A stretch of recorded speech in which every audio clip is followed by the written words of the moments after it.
everyone, it's Alison here from Alison Hewitt Natural Therapies. Happy New Year. Hope you guys all had a lovely Christmas and are revving to go for 2023. So I wanted to start this year off by doing some videos throughout this year on teaching you guys techniques that you can do at home.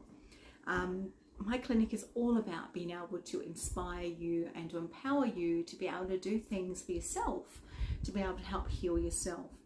So one of the things I want to teach you today was called the cerebral spinal technique. It's a technique that's come out of Touch for Health.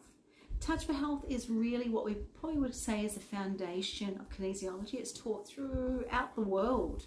And a lot of the kinesiology formats that are out there have been based upon it and expanded from it. So this technique is very simple. So what we do is imagine that midline. We call it the sagittal suture, okay, between the anterior and posterior fontanelles. And what we're doing is we're pushing down quite firmly and you're pulling apart like this.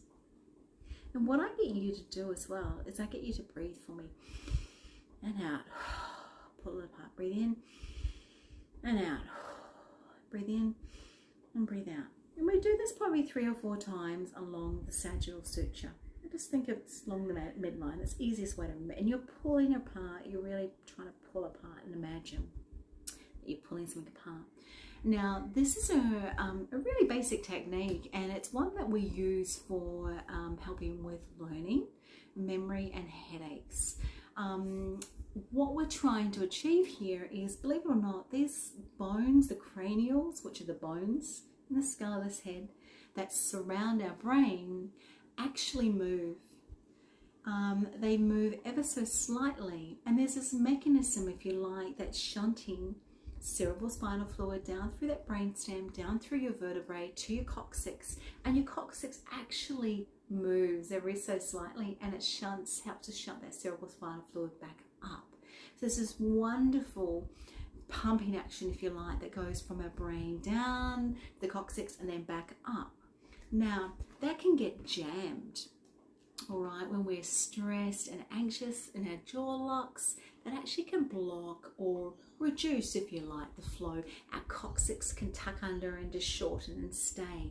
So what we want to do is encourage that flexibility and that movement, and by being able to do this, you're actually pressing down on these cranials that will move ever so slightly, and you're encouraging that cerebral spinal fluid.